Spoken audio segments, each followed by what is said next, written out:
우리 주신 하나님 말씀은 마태복음 4장 1절에서 11절까지 말씀입니다. 마태복음 4장 1절에서 11절까지 말씀입니다.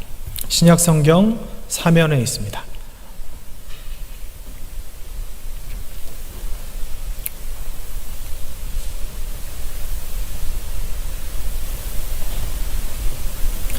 교독하겠습니다.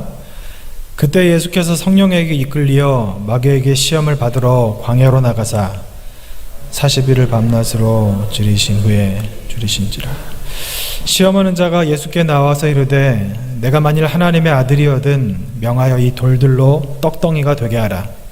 예수께서 대답하여 이르시되 기록되었으되 사람이 떡으로만 살 것이 아니요 하나님의 입으로부터 나오는 모든 말씀으로 살 것이라 하였느니라 하시니, 이에 마귀가 예수를 거룩한 성으로 데려다가 성전 꼭대기에 세우고 이르되 내가 만일 하나님의 아들이거든 뛰어내리라. 기록되었으되 그가 너를 위하여 그의 사자들을 명하시리니 그들이 손으로 너를 받들어 발이 돌에 부딪히지 않게 하리로다 하였느니라. 예수께서 이르시되 또 기록되었으되 주 너희 하나님을 시험하지 말라 하였느니라 하시니, 마귀가 또 그를 데리고 지극히 높은 산으로 가서 천하 만국과 그 영광을 보여 이르되 만일 내게 엎드려 경배하면 이 모든 것을 내게 주리라. 이에 예수께서 말씀하시되 사탄아 물러가라. 기록되었으되 주 너희 하나님께 경배하고 다만 그를 섬기라 하였느니라. 함께 봅니다. 이에 마귀는 예수를 떠나고 천사들이 나와서 수종드니라. 아멘. 오늘은 마태복음 4장에 나와 있는 예수님이 받으신 시험을 통해서 우리가 무엇을 깨달을 수 있을지 그 부분에 대해서 함께 나누고자 합니다. 바이블 칼리지에서 한번 했었던 건데 그 은혜가 너무 커서 여러분들과 함께 나누고자 이렇게 준비했습니다. 우리는 이 말씀을 아주 잘 알고 있습니다. 예수님께서 세례를 받으시고 시험을 거치신 후에 본격적인 공생애를 시작하셨기 때문입니다. 그리고 하나님의 아들이신 예수님께서 시험을 받으셨다라고 하는 말씀이 사실은 좀 익숙한 말씀은 아니기 때문에 우리의 눈을 주목하게 하기도 합니다. 예수님은 세례 요한에게 세례를 받으신 후에 40일 동안 마귀에게 시험을 받으시기 위해서 금식하셨습니다. 그리고 나서 사탄이 나타나서 예수님을 시험했습니다. 우리는 흔히 사탄이 직접 나타나서 예수님께 시험을 했기 때문에 이것만 시험이라고 생각하지만 성경을 읽어보시면 사실은 이 40일 전체, 그러니까 금식 전체가 시험이라는 것을 알 수 있습니다. 오늘 본 말씀의 병행 구절인 누가복음 말씀을 보면 그 의미가 조금 더 분명하게 드러납니다. 누가복음 4장 1절 2절 말씀입니다. 광야에서 40일 동안 성령에게 이끌리시며 마귀에게 시험을 받으시더라. 이렇게 기록이 되어 있죠. 40일 동안 성령에게 이끌리시며 마귀에게 시험을 받으셨더라. 40일의 마지막 날만 시험 받으신 것이 아니라 이 40일 전부를 시험 받은 것이라고 표현하고 있습니다. 40일을 성령에게 이끌리셔 마귀에게 시험 받으셨다고 나와 있는데 금식 해보신 분들은 아시겠지만 금식은 자신과의 싸움입니다.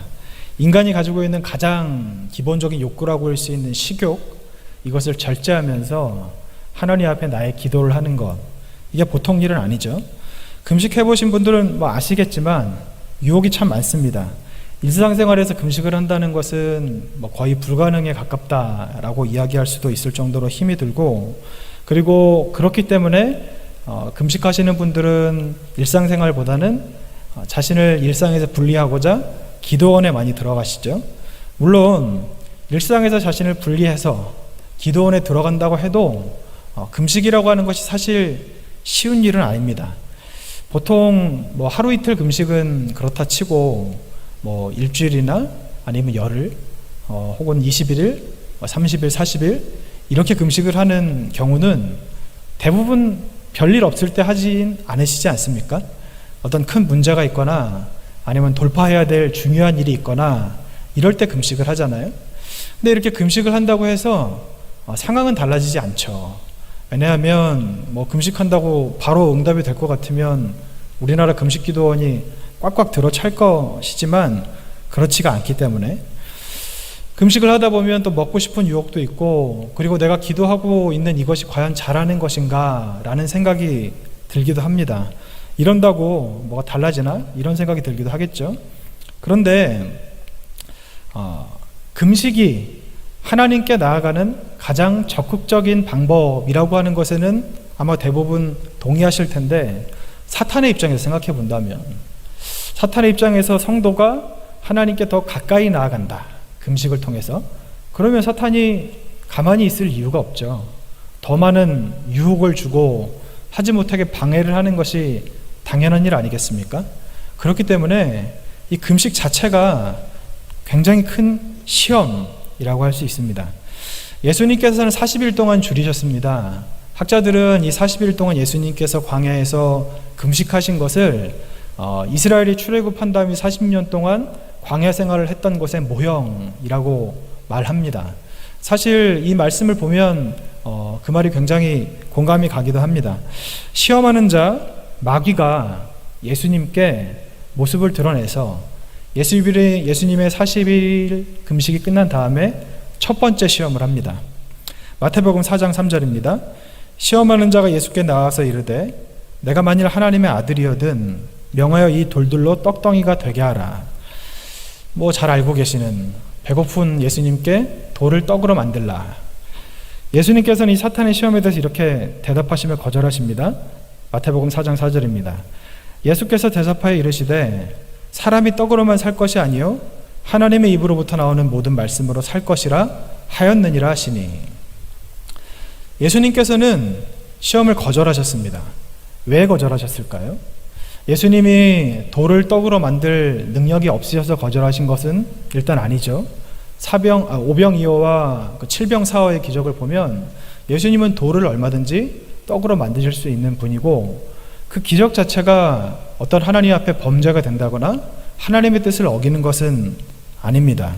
그런데 예수님의 이 거절하신 이유에 대해서 보려면 예수님께서 인용하신 이 말씀, 신명기 8장 3절 말씀을 봐야 됩니다. 신명기 8장 3절 말씀입니다. 너를 낮추시며 너를 줄이게 하시며 또 너도 알지 못하며 내 조상들도 알지 못하던 만나를 내게 먹이신 것은 사람이 떡으로만 사는 것이 아니요 오직 하나님의 입에서 나오는 모든 말씀으로 사는 줄을 내게 알게 하려 하심이니라. 여기 표시되어 있는 부분을 읽어보시면 예수님께서 사탄이 시험한 것에 대한 대답으로 쓰시기에는 아주 손색이 없는 구절입니다. 배고픈데 먹어봐 라고 이야기했을 때 사람은 떡으로만 사는 것이 아니고 하나님의 입에서 나오는 말씀으로 사는 것이다. 정말 손색이 없는 대답이라고 할 수 있죠. 근데 예수님께서 이 대답을 하신 진짜 이유는 따로 있습니다. 신명기 8장 2절 말씀입니다. 내 하나님 여호와께서 이 40년 동안 내게 광야길을 걷게 하신 것을 기억하라. 이는 너를 낮추시며 너를 시험하사 내 마음이 어떠한지 그 명령을 지키는지 지키지 않는지 알려 하심이라. 예수님이 돌을 떡으로 만들라고 한 사탄의 시험을 거절하신 이유는 바로 40일간의 시험을 허락하신 분이 하나님이시기 때문입니다. 하나님께서 그 시험을 허락하셨고 그 시험을 통해 예수님을 낮추시고 예수님을 시험하사 예수님의 마음이 어떠한지를 보시기 위해서 금식하게 하셨다는 것을 말씀하고 계십니다. 이것은 단순히 돌을 떡덩이로 만들어서 배를 채우고 말고의 문제가 아니라 예수님께서 이 기적을 일으키신 다음에 하나님과 예수님 사이의 신뢰 관계에 관한 문제입니다. 물론 이 돌을 떡으로 만드는 것 자체는 문제가 안 되겠지만 하나님께서 시작하신 시험을 예수님께서 끝내신다? 이 끝은 하나님께서 내신다는 것을 예수님은 알고 계셨습니다. 그래서 이것은 내가 할 일이 아니다, 이렇게 말씀하시면서 이 신명기 말씀을 하신 것입니다. 이 부분에 대해서 길성란 교수님은 이렇게 말씀하셨습니다. 문제의 핵심은 기적 자체 시행과 관련되어 있기보다는 오히려 그 기적이 가져올 결과가 아버지와 아들의 관계에 미치게 될 영향과 관련되어 있다고 볼 수 있다. 사탄이 예수님을 시험한 목적은 하나님과 예수님 사이의 관계, 자세하게 말씀드리면 신뢰 관계를 깨뜨리려고 한 것입니다. 그래서 예수님은 단순히 사탄의 시험에 대한 대답으로 신명기 말씀을 그냥 인용하신 것이 아니라 사탄이 시험한 의도를 알고 계셨고 거기에 대한 대답으로 사람이 떡으로만 사는 것이 아니고 오직 하나님의 입으로부터 나오는 모든 말씀으로 사는 것이다 라고 대답하신 것입니다. 하나님께서 허락하신 40일간의 금식, 이것은 시험이었습니다. 시험의 끝은 금식을 허락하신 하나님이 내시는 겁니다.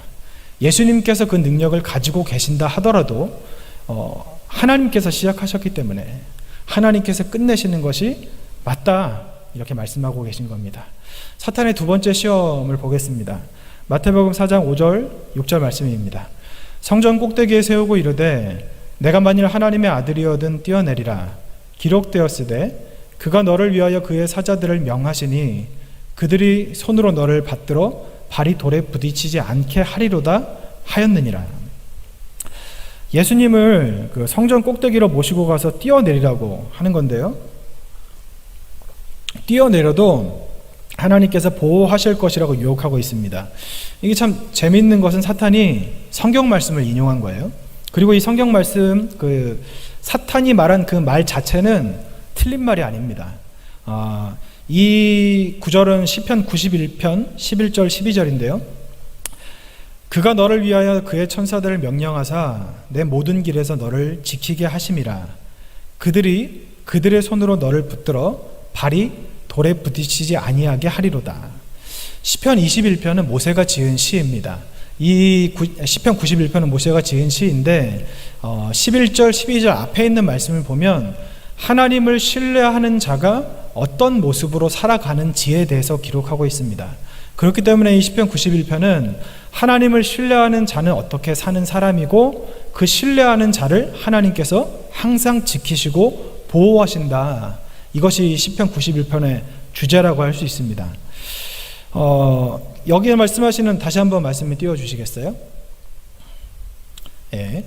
여기 보시면 처음에 그가 너를 위하여 라고 이렇게 나와 있고 그 뒤에 너를 지키게 하심이라. 이게 바로 그는 하나님이시겠죠? 그리고 중간에 나와 있는 너는 하나님을 신뢰하는 자, 하나님을 전적으로 의지하는 자를 의미합니다. 이 신뢰하는 자가 발이 돌에 부딪히지 않게 하신다. 이게 맞는 말이죠. 예수님께서 설령 뛰어내리셨다 하더라도 하나님께서는 보호하실 것이 맞습니다. 그런데 예수님께서는 이 유혹을 거절하셨습니다. 그 이유가 무엇일까요? 마태복음 4장 7절입니다. 예수께서 이르시되 또 기록되었으되 주 너의 하나님을 시험하지 말라 하였느니라 하시니. 예수님의 이 말씀은요, 신명기 6장 16절 말씀입니다. 신명기 6장 16절 말씀입니다. 너희가 마사에서 시험한 것 같이 너희 하나님 여호와를 시험하지 말고 라고 이렇게 기록이 되어 있습니다. 마사는 우리가 잘 알고 계시는 르비딤, 무리바, 이스라엘 백성들이 목이 말라서 죽게 되었다고 하나님 앞에 원망했을 때 하나님께서 모세를 통해서 강을 내신 곳입니다. 이 르비딤은 제가 재미있는 사실을 찾았는데 지금 그 르비딤의 광야에서 가장 큰 오아시스, 르비딤이 가장 큰 오아시스라고 해요. 그래서 거기에 광야에서는 가장 큰 마을이 지금 현재 존재한다고 합니다. 아무튼 이스라엘 백성의 입장에서는 목이 마르면 당연히 목이 마르다고 이야기할 수 있지 않습니까? 그게 좀 도가 지나시다 보면 우리들이 잘하는 것 같이 원망도 할 수 있을 거 아니에요. 목이 너무 마른데 어떻게 이렇게 물도 한 방울 안 나는 이 광야에서 우리를 힘들게 하시나. 이게 하루 이틀 지나면 그런가 보다 할 텐데 일주일, 열흘 이렇게 되면 얼마나 힘들겠어요. 그래서 이스라엘 백성들이 원망을 했습니다. 근데 그것에 대해서 우리는 단순히 원망이라고 생각하지만 여기서는 신명기 6장 16절에 마사에서 시험한 것 같이라고 나오거든요. 하나님을 시험했다고 표현하고 있어요. 이 말씀에 대해 찾아보면 출애굽기 7장 17절 말씀입니다. 17장 7절 말씀입니다. 그가 그곳 이름을 마사 또는 무리바라 불렀으니 이는 이스라엘 자손이 다투었으며 또는 그들이 여호와를 시험하여 이르기를 여호와께서 우리 중에 계신가 안 계신가 하였음이었더라. 하나님이 우리와 함께 계신지 계시지 않은지, 원망을 넘어서 하나님을 시험하려고 했던 것, 시편에서는 그 마음의 상태에 대해서 말씀하고 있는 겁니다. 시편 95편 8절입니다. 너희는 무리바에서와 같이 또 광야의 마사에서 지냈던 날과 같이 너희 마음을 완악하게 하지 말지어다. 그러니까 이스라엘 백성들이 완악했기 때문에 하나님 앞에 원망했다고 시편에서는 말씀하고 계신 거예요. 예수님께서는 그때 이스라엘 백성들이 완악한 상태로 하나님이 계신지 안 계신지 시험하기 위해서 물을 내라 원망했던 그것에 대해서 주 너의 하나님을 시험하지 말라, 이렇게 인용하고 계시는 겁니다. 사탄이 예수님께 하나님은 하나님을 신뢰하는 자를 지키시니까 뛰어내려도 보호하실 것이다, 이렇게 유혹하는 거죠. 근데 예수님께서 거절하신 이유는요, 상식적으로 생각해도 그렇죠. 뛰어내린다는 자체가 이미 하나님을 신뢰하지 않는다는 이야기가 되는 것 아닙니까?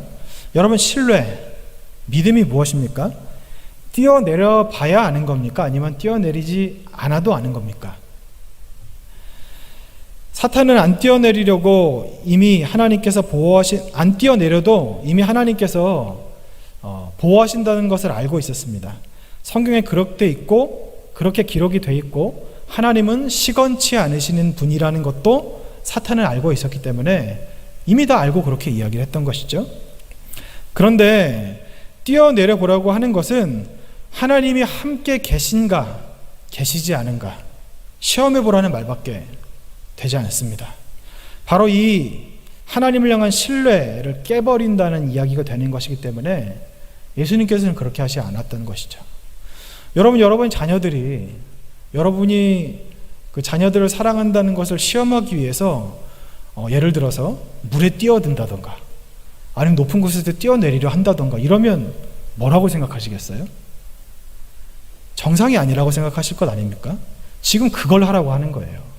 사탄의 말이 굉장히 그럴듯한데 입장 바꿔 생각해보면 이 정상이 아닌 일을 요구하고 있는 겁니다. 세 번째 시험입니다. 마태복음 4장 8절 9절 말씀입니다.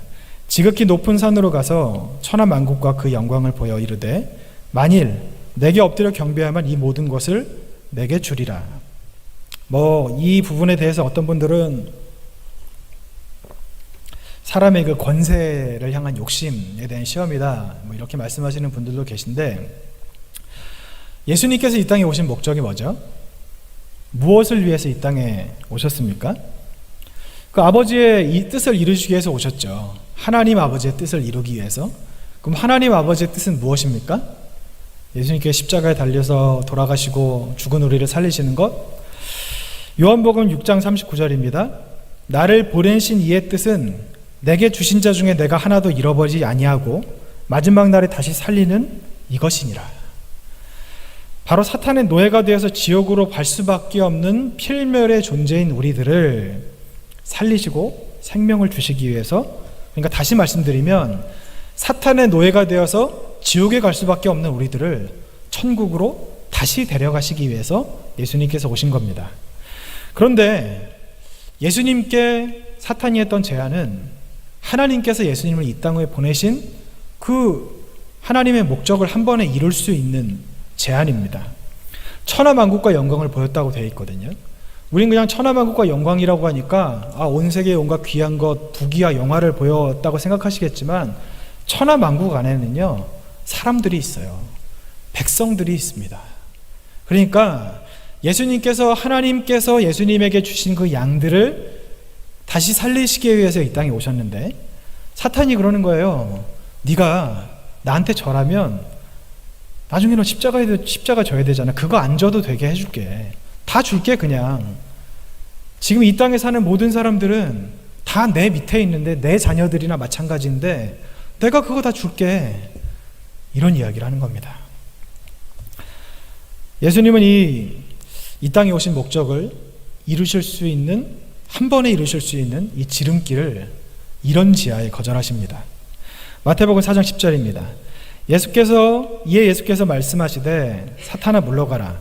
기록되었으되 주 너의 하나님께 경배하고 다만 그를 섬기라 하였느니라.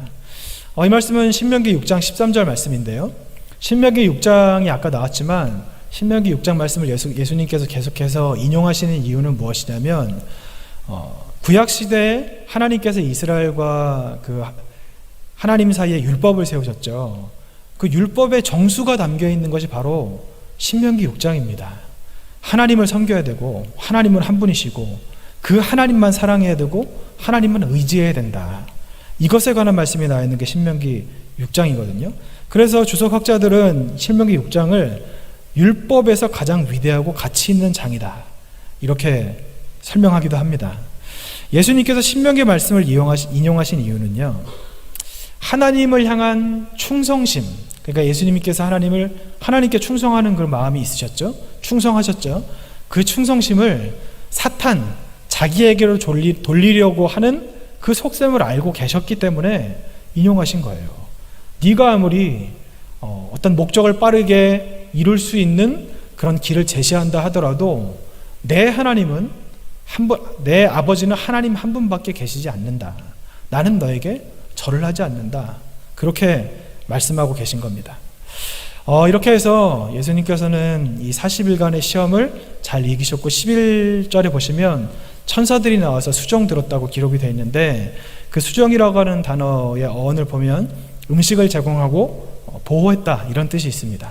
그러니까 예수님께서 세 가지 시험을 다 이기시니까 이 사탄이 했던 시험을 그대로 하나님께서 다 갚아주시는 거예요. 먹이시고 보호하시고 예수님을 존귀하게 그렇게 여겨주신 겁니다.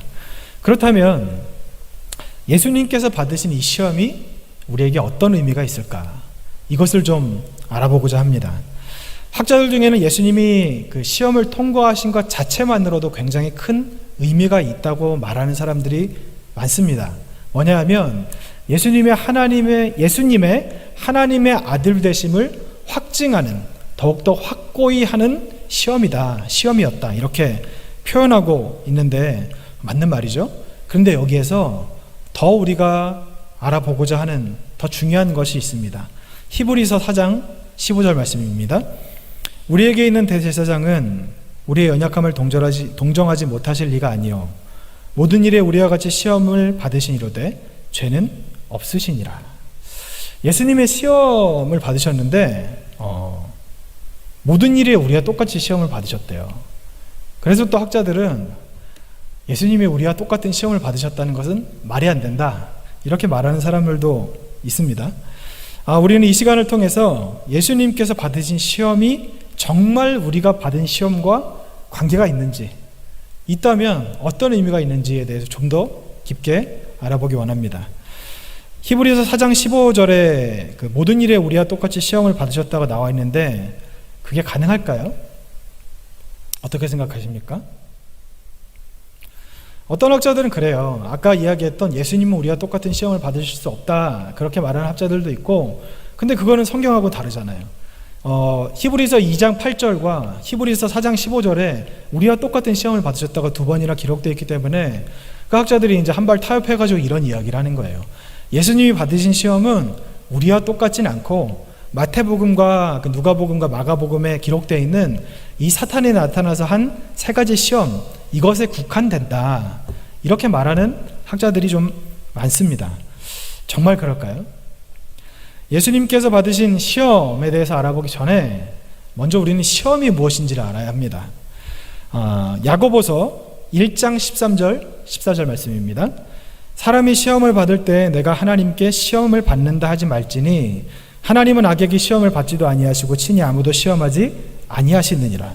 오직 각 사람이 시험을 받는 것은 자기 욕심에 이끌려 미혹됨이니. 사람이 시험을 받는 것은 다시 한 번만 띄워주시겠어요? 자기 욕심에 이끌려 미혹됨이니, 이렇게 나와 있지 않습니까? 시험은요, 여기서 나오는 각 사람이 시험을 받는다는 시험의 어원을 찾아보니까 원래 뜻은 시험, 그리고 검증, 그러니까 테스트라는 뜻이 있는 거죠. 그리고 뒤에는 욕심, 이 욕심을 찾아보니까 욕심, 그리고 충동, 우리가 가진 본능, 이런 뜻을 가지고 있습니다. 뒤에 있는 미혹이라고 하는 단어는 꿰어내다, 유인하다는 뜻이 있는데 신약 성경에서 3번 쓰였습니다. 그런데 3번 다 앞에, 그러니까 미혹 앞에 욕심이라는 단어가 붙어 있습니다. 미혹과 욕심이 같이 쓰였다는 것이요. 이거를 우리가 그 원어의 뜻과 좀 가깝게 보고자 한다면 이렇게 될 수 있겠습니다. 시험은 사람이 가지고 있는 욕심을 통해 사탄이 유인하는 것. 그러니까 모든 사람이 가지고 있는 욕심이 있죠. 이것을 미끼로 삼아서 사탄이 우리를 유혹하는 것이라고 할 수 있습니다. 그럼 사탄이 우리를 유인해서 뭘 할까요? 야고보서 1장 15절입니다. 욕심이 잉태한 즉 죄를 낳고 죄가 장성한 즉 사망에 이르느니라. 사망에 이르느니라 아닌가요? 예, 사망에 이르느니라 같은데 잘못 써진 것 같은데요. 예, 사람이 가진 욕심, 본능, 충동을 이용해서 죄를 짓게 만들어 사망에 이르게 하기 위해서 사탄이 우리를 유혹하는 겁니다. 이것을 통해서 우리가 알 수 있는 게 있어요. 그게 뭐냐면요, 바로 사람의 욕심이 없이는 사탄이 우리를 유인할 수 없다는 겁니다. 우리를 유인할 수 없으면 죄를 짓게 만들 수도 없다는 것이죠. 근데 사실 이것은 죽은 사람에게는 가능한 것이라고 할 수 있죠. 우리의 욕심이 모여서 시험이 되고 시험을 통해 사탄이 유혹하며 유혹에 넘어가면 죄를 짓게 된다는 겁니다. 죄는 그냥 갑자기 생기는 게 아니에요. 우리의 욕심이 있어야 생기는 게 바로 죄입니다. 우리의 욕심이 잉태해야 비로소 그 욕심을 품어야 죄라는 결과가 생긴다는 겁니다. 그러면 욕심의 뜻은 무엇일까요? 우리는 욕심이라고 하면 좀 부정적인 느낌이 드시죠? 실제로 성경에도 신약 성경에 43번 이 욕심이라는 단어가 쓰였는데 대부분 부정적인 의미로 사용됩니다. 그런데 욕심은 아까 제가 말씀드렸던 욕심, 탐심, 탐하다 뭐 이런 뜻이 있는데 이 단어의 원뜻이 뭔지 아세요? 이 원뜻은요, 바라다, 갈망하다 이런 뜻이 있습니다.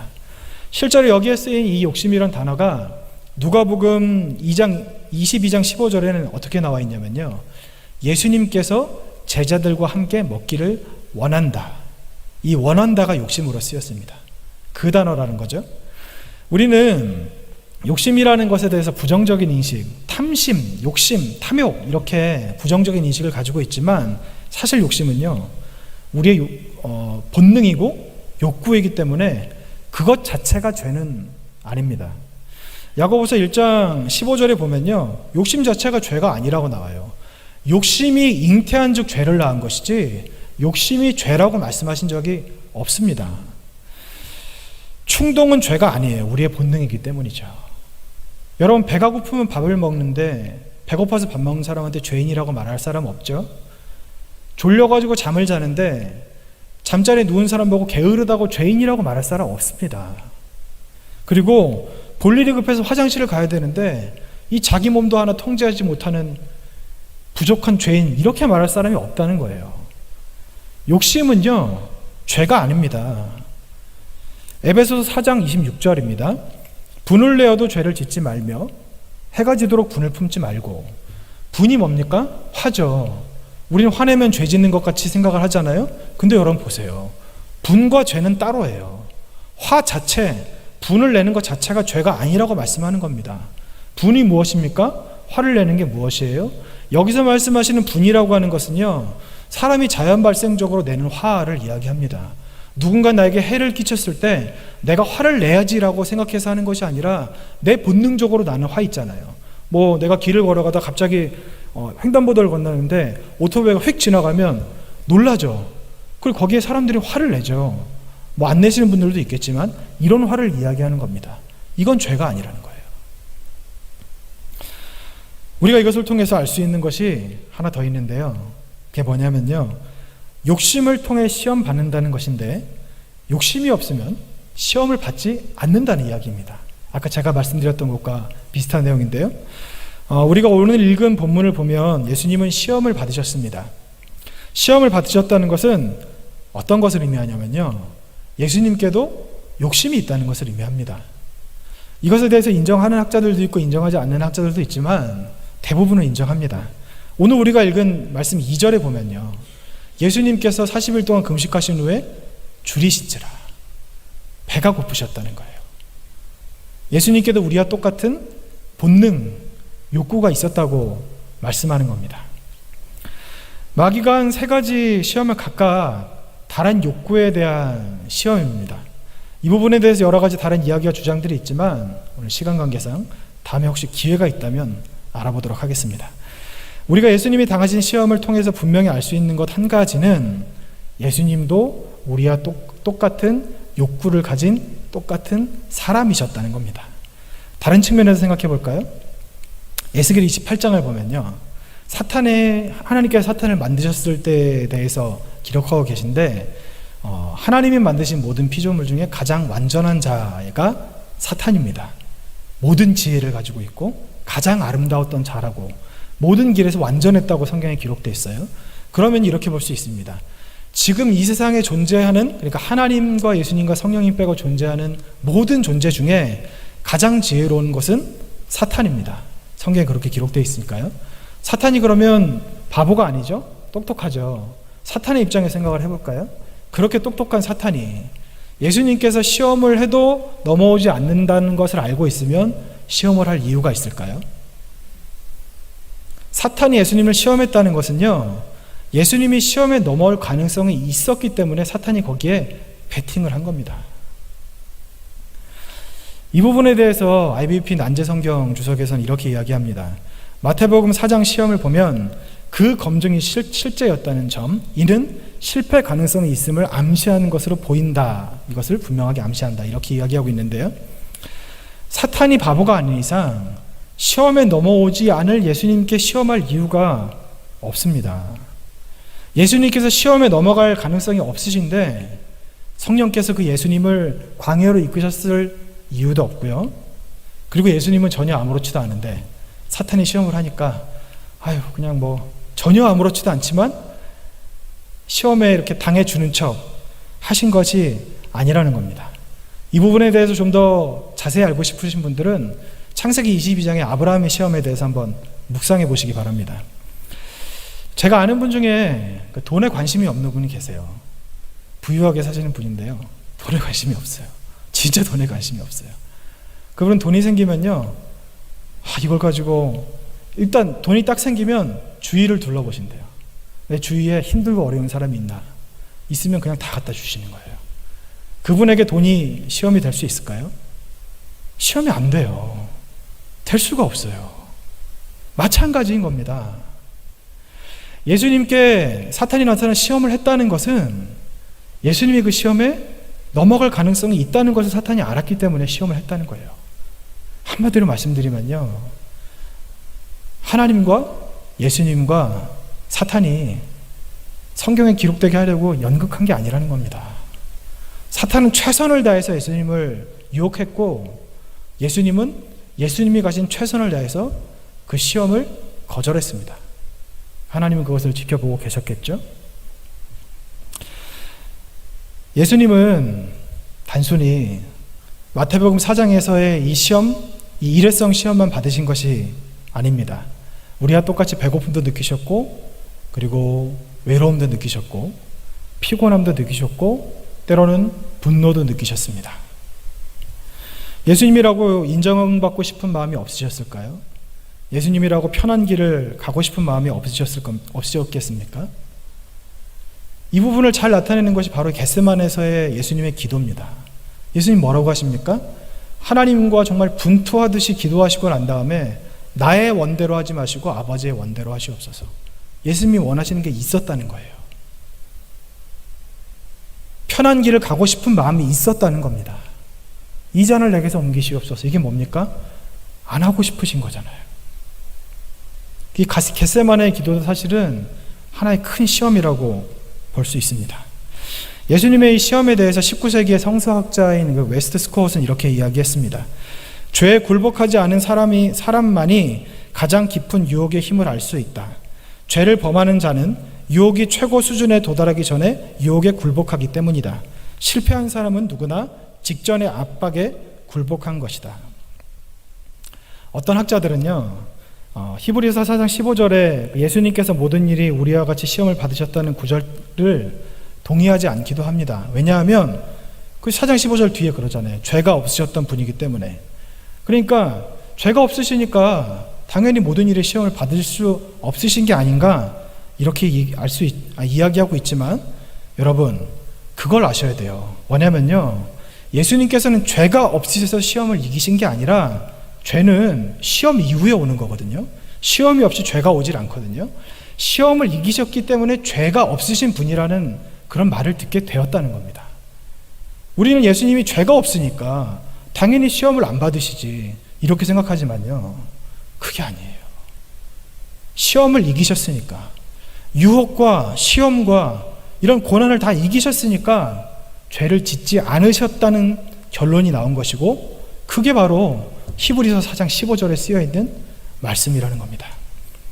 이것을 통해서 우리가 깨달을 수 있는 것이 또 한 가지 있는데, 그게 뭐냐면요, 예수님이 우리와 같은 욕심과 욕구, 본능과 충동을 가진 분임에도 불구하고 시험을 이기실 수 있었다는 것은 보통 사람인 우리들도, 인간인 우리들도 시험을 이기는 것이 가능하다는 것을 의미합니다. 죄를 짓지 않는 미덕이 있다고 이야기하는 것이죠.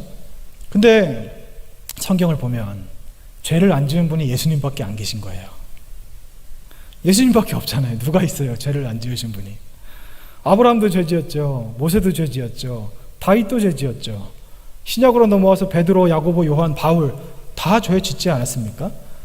그래서 우리는 예수님이 죄를 짓지 않으신 것보다는 이게 현실감이 떨어지니까 우리와 좀 더 비슷한 것 같은 죄를 지은 다른 성경의 인물들의 우리의 마음을 함께하고 거기에서 위로와 안식을 얻으려고 하는 것 같습니다. 예수님께서 나는 너희와 다르다 이것을 알려주시기 위해서 이 시험을 우리에게 적어주신 걸까요?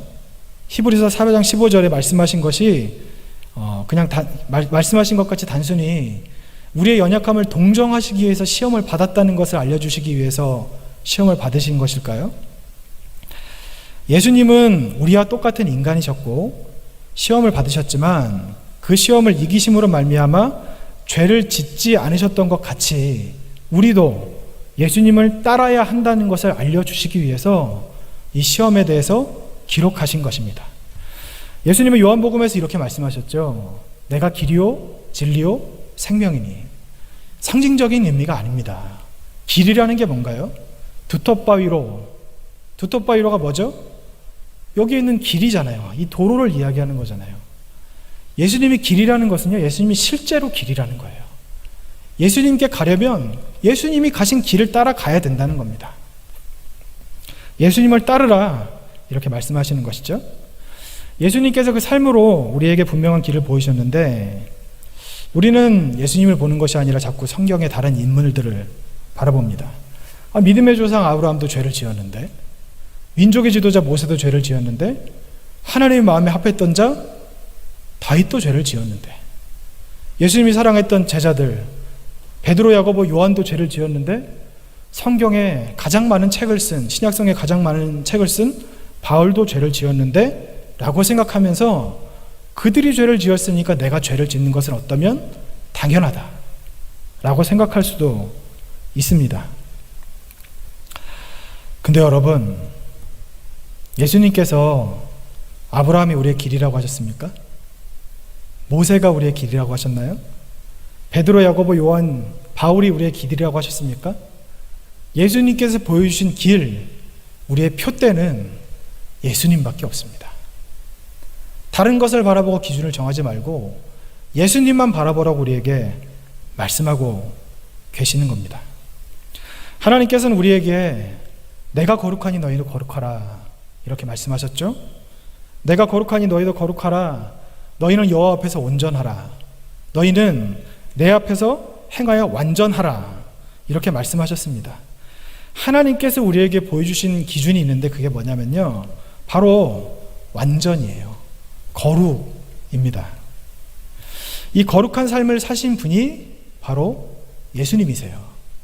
제가 앞에서 언급한 인물들도 사실은 완전한 삶을 살았습니다. 근데 죄를 지었던 것이 기록이 되어 있으니까 그들도 우리와 똑같은 죄인인 것 같이 생각하지만 사실은요, 완전하기 위해서 완전을 추구하면서 살아가다가 그들이 아직 성숙하지 못한 그 조그마한 부족한 부분으로 말미암아 죄를 지은 것, 그러니까 실수한 것과 죄 가운데 살아가면서 한 번씩 회개하고 또 죄로 돌아가는, 죄 가운데 사는 삶은 천지 차이입니다. 왠지 아세요? 기준이 다르기 때문이에요.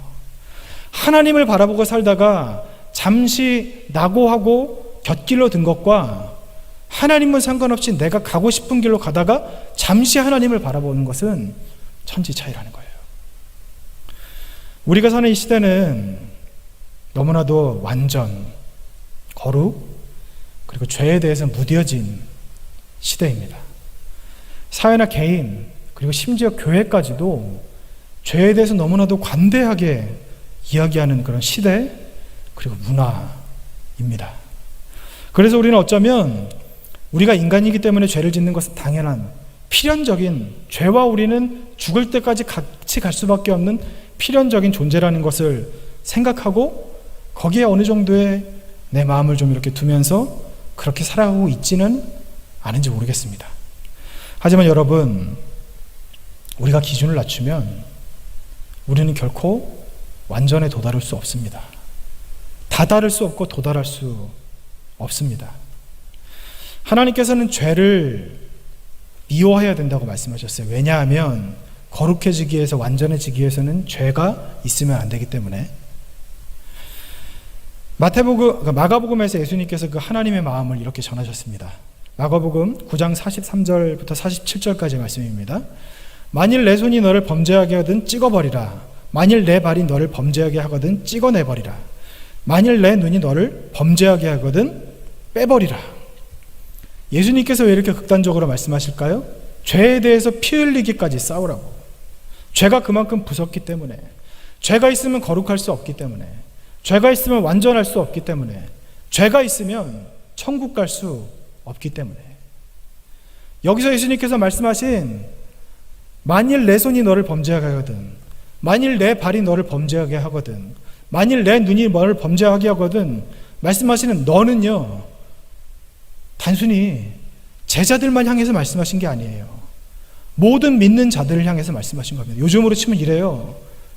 만일 목사인 너의 눈이 범죄하게 하거든, 만일 목사인 너의 발이 범죄하게 하거든, 만일 목사인 너의 눈이 너를 범죄하게 하거든, 이게 아니라 그리스도를 따르는 기독교인들, 너희들의 눈이 너를, 발이 너를, 손이 너를 범죄하게 하거든 찍어내버리라.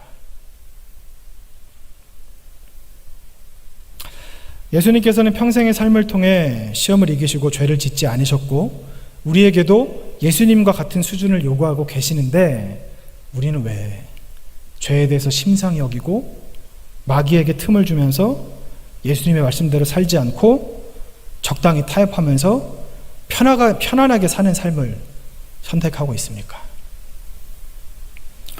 그러니까 경건의 모양은 있죠. 하지만 능력은 나타나지 않죠. 신앙의 연수는 쌓이지만 성령의 열매가 맺히지 않고, 전 세계 각 교단 중에 가장 큰 교회 절반이 우리나라에 있는데, 그리고 우리나라 인구의 4분의 1, 5분의 1이 기독교인이라고 하는데 우리가 빛입니까? 소금이 되고 있습니까? 오히려 땅에 밟혀서 사람들에게 지탄받고 있지는 않습니까? 왜 이럴까요? 무엇 때문에 이럴까요? 우리가 그들과 똑같기 때문이에요. 죄를 지으면서 살기 때문이에요. 죄와 피 흘리기까지 싸우지 않기 때문이에요. 우리의 기준이 예수님이 아니라, 죄를 짓지 않으신 그 예수님이 아니라 다른 것이기 때문이에요. 사랑하는 성도 여러분, 기준을 낮추지 마십시오. 적당하게 타협하지 마십시오. 편한 길, 넓은 길을 선택하지 마십시오. 죄와 피 흘리기까지 싸우십시오. 우리의 포대이신 예수 그리스도를 바라보십시오. 우리와 같은 욕구를 가지셨고 같은 시험을 받으셔서 우리의 죄가, 우리가 죄와 싸우는 것이 얼마나 힘이 든지 예수님께서는 다 알고 계시기 때문에, 그래서 히브리서에서 그렇게 우리의 연약함을 모르시는 것이 아니라서 우리를 동정하시는 분이시라고 그렇게 말씀하고 계십니다. 자꾸 다른 곳을 바라보지 마십시오. 예수님을 바라보십시오. 예수님께서 우리를 의지하고 계십니다. 우리를 바라보고 계십니다. 우리가 의지할 대상은 예수님밖에 없습니다. 예수님께서 살아오셨던 그 길, 성경을 통해서 예수님을 따라 사는 우리가 되어야 합니다. 여러분, 우리는 하나님 앞에 기도합니다. 때론 눈물도 흘리죠. 무엇 때문에 기도합니까? 무엇 때문에 눈물을 흘리고 계십니까? 여러분의 끊어내지 못한 그 죄 때문에 울어본 적이 언제이십니까? 하나님의 뜻대로 가지 못하는 이 나라를 보며 탄식하고 괴로우며 눈물을 흘려본 적이 언제이십니까? 더 이상 우리의 이기적인 마음을 내려놓고 세상과 버타면서 살아가는 것이 아니라, 적당하게 타협하면서 그냥 신앙생활하는 것이 아니라, 우리에게 분명한 표대를 보여주신 예수 그리스도, 그분을 바라보면서 살아가시는 저와 여러분의 삶이 되시기 원합니다.